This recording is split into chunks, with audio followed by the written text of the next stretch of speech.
बिस्मिल्लाहिर्रहमानिर्रहीम। अस्सलाम वालेकुम वरहमतुल्लाहि वबरकातुहू। मैं हूँ Yasmin Shaukat, acupressure therapist. आप सब कैसे हैं? अल्हम्दुलिल्लाह मैं भी ठीक ठाक हूँ और अपने चैनल से आपसे मुखातिब हूँ।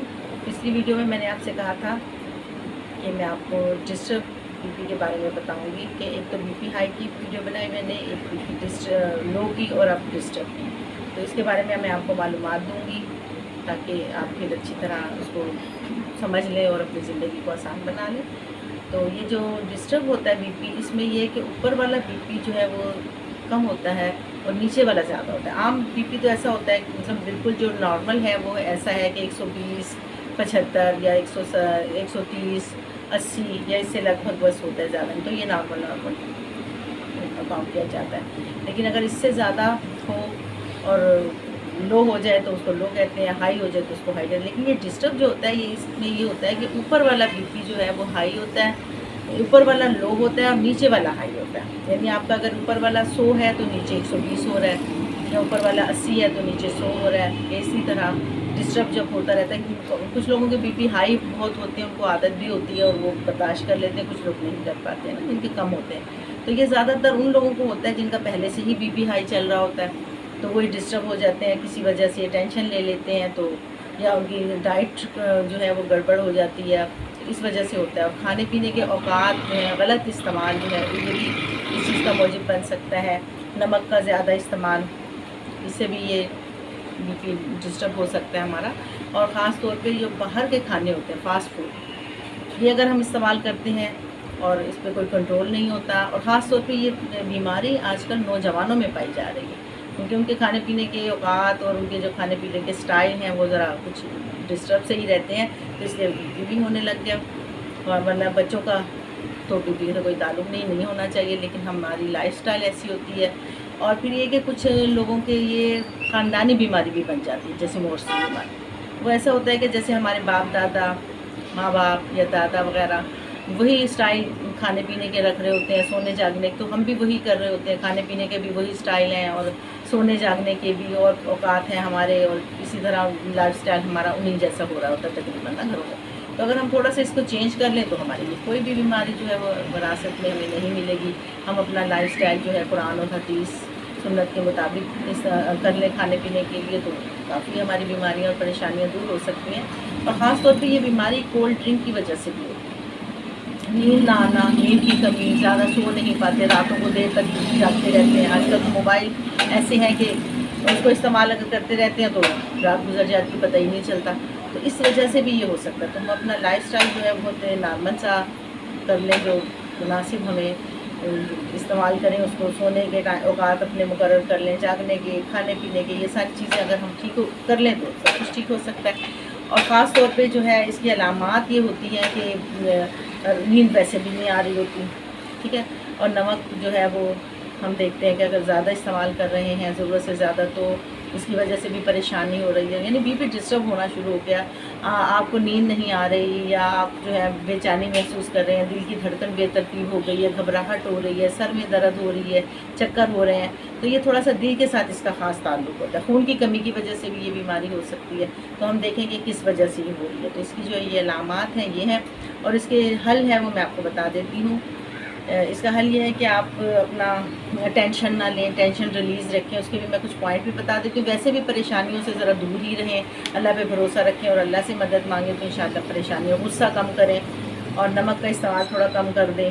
अपनी जो फास्ट फूड है उसको देखें कि घर के पके हुए खाने खाएँ, गोश्त वगैरह थोड़ा सा कम कर लें। और फिर ये कि हम अगर नॉर्मल ज़िंदगी गुजारना चाहते हैं तो हमें कुदरती चीज़ों पे ज़्यादा वो करना चाहिए। सब्ज़ियाँ और फ्रूट जो हैं इनको इस्तेमाल करें हम, और अपनी नींद पूरी करें, और साथ साथ जो है हम पानी का इस्तेमाल भी ज़्यादा करें, ठीक है। नमक कम कर लें। और फिर मैं आपको कुछ पॉइंट भी बता देती हूँ, वो भी अगर आप करते रहेंगे तो इंशाल्लाह बहुत अच्छी जो है ज़िंदगी गुजारेंगे। और इंसान को प्रेशर टॉपिक के ज़रिए इसको कंट्रोल करने का तरीका आपको बताती हूँ कि किस तरह पॉइंट वगैरह आपने करने हैं। सबसे पहले तो आप ये देखें कि किसी की तबीयत अगर ऐसी ख़राब हो रही है, आपकी हो रही है या घर में किसी की हो रही है, तो फ़ौरन जो है ना उनके हाथों के कोरे दबाना शुरू कर दें आप। यानी 10-10 मरतबा यूँ दबा के, एक मरतबा पकड़ें और 10 मरतबा इसको दबाएँ, 10-10 मरतबा दबा के दोनों हाथों के, इसी तरह और पाँव के भी ना। तो पूरे दबाते रहें तो इसमें 2-4 मिनट लग जाएंगे, तो उसमें काफ़ी बेहतरी आना शुरू हो जाएगी। उसके बाद आपने क्या करना है, हाथों को सहलाना है ना, हाथों को सहलाना है 2-2, 3-3 मिनट के लिए। अगर कोई और अफराद भी ज़्यादा है तो कोई हाथों को सहलाने लगे, कोई पाँव को सहलाने लगे, तो तबीयत ज़रा जल्दी ठीक हो जाएगी। अगर आप खुद अकेले हैं तो फिर खुद ही करना पड़ेगा या किसी की मदद ले लें।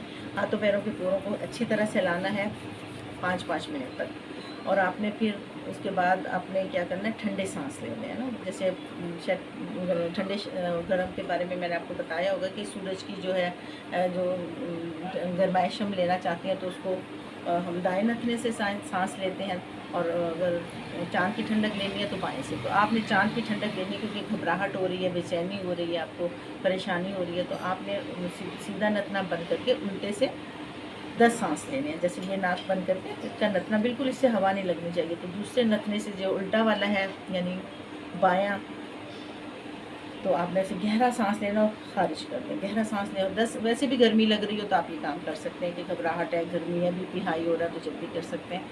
ये डिस्टर्ब में भी आप ये कर सकते हैं ना। 10 सांस लेने हैं और फिर थोड़ी देर के बाद फिर लेने हैं 10 सांस, ठीक है। तो ये 2 चीज़ें हो गई। उसके बाद ये है कि आपने पॉइंट्स वगैरह देखने हैं। तो ये जो मैंने थोड़े बनाए हुए हैं यहाँ पे, तो ये बीपी कंट्रोल करने का पॉइंट है। इसमें जो डिस्टर्ब हो जाता है उसका ख़ास पॉइंट है। तो इसको आपने पकड़ के 2 मिनट दबाना, ठीक है। ये हो गया। फिर उसके बाद ये धड़कन वगैरह भी बेतरतीब हो रही होती है तो धड़कन को भी कंट्रोल में कर सकते हैं आप, ठीक है। इसको 1 मिनट दबा लें। फिर ये वाला पॉइंट है, ये भी कंट्रोल का है, तो कंट्रोल रूम तो आपके हाथ में है, इसको करें। फिर उसके बाद आपने बीच वाला पॉइंट दबा देना, ठीक है। साथ साथ आपने अंगूठे के भी दबा लेने। इसी तरह दूसरे हाथ पे भी आपने करना है, जैसे कि मैंने बनाए हुए दोनों हाथों पे सेम ऐसे करना है आपने, ठीक है। उसके बाद आपने टेंशन रिलीज़ भी अपनी लेनी, क्योंकि टेंशन भी बाज़ औक़ात हो रही होती है। तो सुकून के लिए साथ आपने ये 10-10 मरतबा आपने इस तरह अपने ये पूरी मुट्ठी दबा के, देख रहे हैं आप, चारों तरफ से अच्छी तरह इसको पकड़ना, फिर इसमें ले लेना। और ये जो हमारी उंगलियों के दरमियान ये झिल्लियाँ हैं ना, इनके ऊपर अच्छे से प्रेशर डालना, ठीक है। तो ये आपने 10 से 15 मरतबा इसको कर लें। और फ़ौरन जो है मतलब आराम करना, कोई ऐसा काम ना करें, धूप में ना जाएँ, चूल्हे पे नहीं खड़ी हों, थोड़ा सा रेस्ट कर लें, रिलैक्स हो जाएँ। फिर उसके बाद नॉर्मल हो जाएगा तो आप अपने काम कर सकते हैं।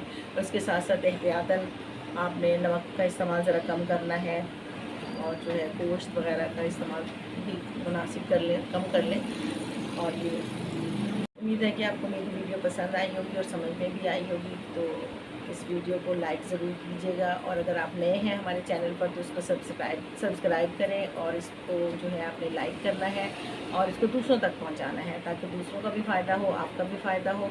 और इसको अपने लिए सदका जारिया बनाएं। और हमारी वीडियो जो भी मतलब नए हैं इस पर, तो उसको सब्सक्राइब करना ना भूलिएगा। और आप अपने कमेंट्स भी दे सकते हैं हमें, तो उसका इंतज़ार रहेगा हमें, और इससे हमें खुशी होगी। और जब तक के लिए अल्लाह हाफ़िज़। इंशाल्लाह नई वीडियो के साथ आपकी खिदमत में हाज़िर होंगे एक नए टॉपिक के साथ। अल्लाह हाफ़िज़। अपना बहुत सा ख्याल रखिएगा।